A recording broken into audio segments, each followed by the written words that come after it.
Et il y a plein d'autres inventions qui sont en gestation, on va C'est dire. ça. Il y en a une qui est bien avancée. C'est ça. C'est une capsule de survie, c'est ça? C'est Exactement. C'est une capsule de sommeil qui peut servir aussi de capsule de survie. C'est simple, en fait, c'est un toit solide qui arrête toutes les intempéries. La pluie, le vent, l'humidité, le froid.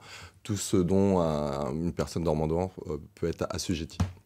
Donc, quand vous dites c'est un toit, en fait, c'est... Alors pour vous schématiser voilà, il y a la place qu'on pour une voit. personne. Oui, Alors c'est comme une grande valise qu'on va étirer. Donc à la finale, ça aura quand même une forme de dent de requin. Donc ça aura une forme de capsule pour vous permettre de visualiser. Vous avez la capsule de Superman sur laquelle je me suis inspiré.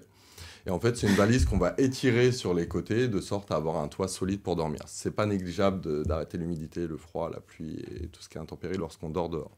Donc, parce que ça va être rigide, ça va être quelle c'est matière? rigide, alors on va essayer de faire ça en plastique recyclé ou en algues ou en chanvre. Ça fait un peu peur quand on voit comme ça. Alors ça peut vous faire peur à vous, Oui, mais on va dire que quelqu'un dehors, ça lui fera pas peur. Au contraire, ça peut faire peur de dormir dehors en plein froid lorsqu'il neige, parce que ça crée des morts.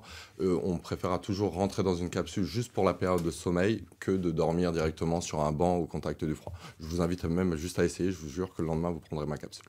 En plus, il est très beau commercial. Hein. Alors cette capsule, justement, puisqu'elle est en matière type plastique, même si c'est du chanvre ou des algues, ça reste en fait, ça on va cherche ressembler à du plastique, ça va être un peu rigide. C'est ça. Ça veut dire qu'à l'intérieur, même s'il fait 0 dehors, on a quelle température? Alors, on a prévu 5 versions. Là, vous avez vu la version la plus grande. Il y aura des versions beaucoup plus compactes.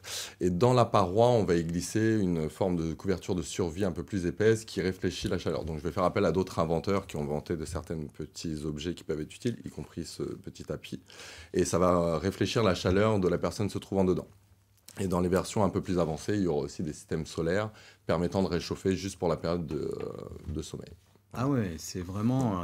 C'est de quoi fournir un toit aux personnes qui dorment dehors, tout simplement. Mais un toit solide qui peut être lavé, de sorte à être hygiénique, et surtout qui arrête tout ce qui peut être contraignant, c'est-à-dire l'humidité, on n'y pense pas forcément, ou le fait d'enlever ses chaussures.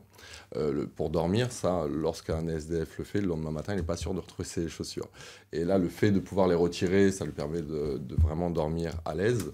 Et le fait d'avoir une capsule solide, permet d'avoir un sommeil plein, en fait, tout simplement. Une protection, c'est vraiment une protection. C'est pas seulement une protection contre le climat.